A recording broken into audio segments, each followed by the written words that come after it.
أعوذ بالله من الشيطان الرجيم بسم الله الرحمن الرحيم الحمد لله رب العالمين والحمد لله المنعم وهو على كل شيء قدير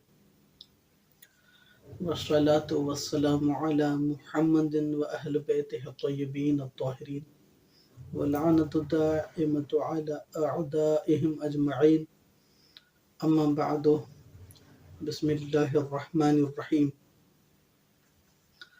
آج کا ہمارا 5واں سبق ایک سچے واقعے کے مطابق ہے۔ بادشاہ کا ایک وزیر ہے جس کو اپنی طاقت کا، اپنے پاور کا بہت گھمنڈ ہے اور بہت متکبر ہو چکا ہوتا ہے، اور یہاں تک پہنچ جاتا ہے کہ وہ اپنے خدا کا بھی انکار کر بیٹھتا ہے۔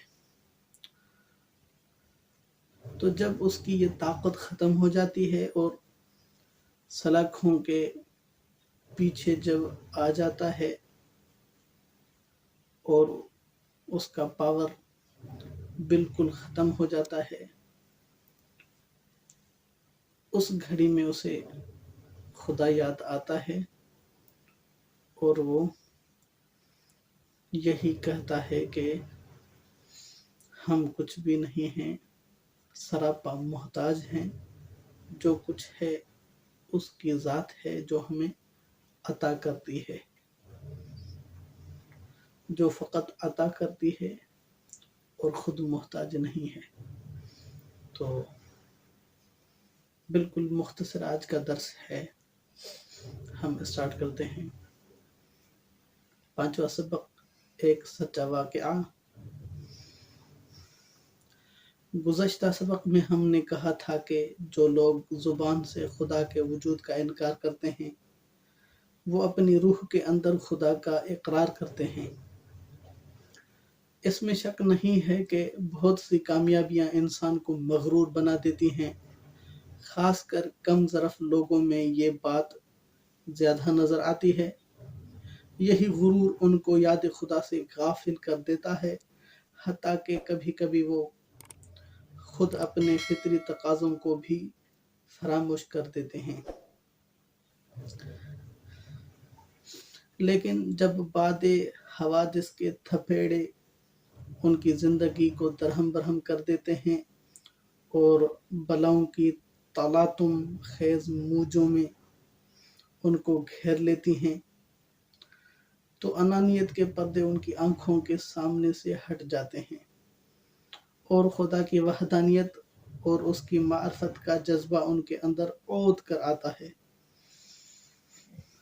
انسانی تاریخ میں ایسے افراد کی بے شمار داستانیں موجود ہیں، جن میں سے ایک داستان ہم یہاں رقم کر رہے ہیں۔ بادشاہ کا ایک وزیر، اس بادشاہ کا منظور نظر تھا۔ اس نے مملکت میں، بادشاہت میں بہت بڑا اثر و رسوخ حاصل کر لیا تھا اور کسی کو اس کی مخالفت کا یارہ نہ تھا۔ ایک دن علماء کی محفل میں دینی مسائل پر بحث ہو رہی تھی کہ وزیر کسی کام سے وہاں آ نکلا۔ علماء کو محو گفتگو دیکھ کر وہ کہنے لگا کہ آخر تم لوگ کب تک یہ کہتے رہو گے کہ دنیا کا کوئی خدا ہے؟ میرے پاس خدا کے نہ ہونے کی ہزاروں دلیلیں موجود ہیں۔ اس نے یہ بات اتنے غرور سے کہی تو علماء سمجھ گئے کہ وزیر دلیل اور منطق کی زبان نہیں سمجھیں گے، اور طاقت کے خمار نے اسے اتنا گھمنڈی بنا دیا ہے کہ کوئی حق بات بھی اس پر اثر نہیں کرے گی۔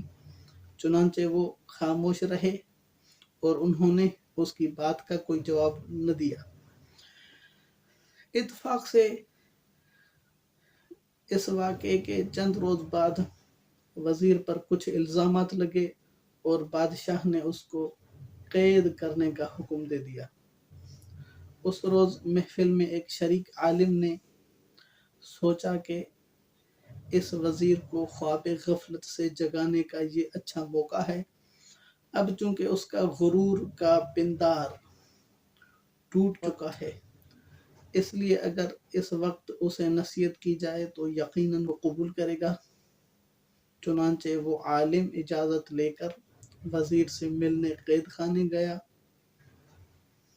جب وہ عالم قید خانے میں داخل ہوا تو وزیر سلاخوں کے پیچھے ٹہل رہا تھا اور زیر لب یہ اشعار گنگنا رہا تھا: ماں ہمیں شیران ولی شیر علم، حملہ مان از باد باشد دم بدم، حملہ من پیدا و نہ پیدا است باد، جان فدائی آن کے ناپید است باد۔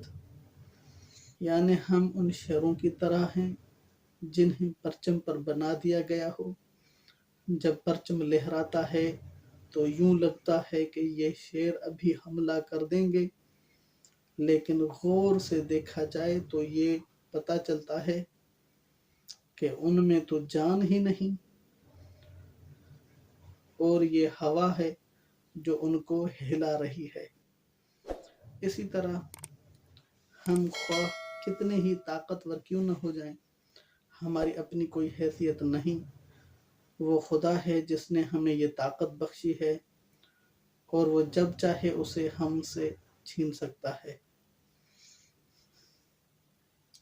عالم نے دیکھا کہ وزیر نہ صرف یہ کہ خدا کا منکر نہیں رہا بلکہ خدا شناس بن چکا ہے، تو اس کے پاس جا کر احوال پرسی کی اور کہا: جناب، کیا آپ کو یاد ہے کہ ایک دن علماء کی محفل میں آپ نے کہا تھا کہ خدا کے وجود کی نفی کے لیے میرے پاس ہزاروں دلیلیں موجود ہیں۔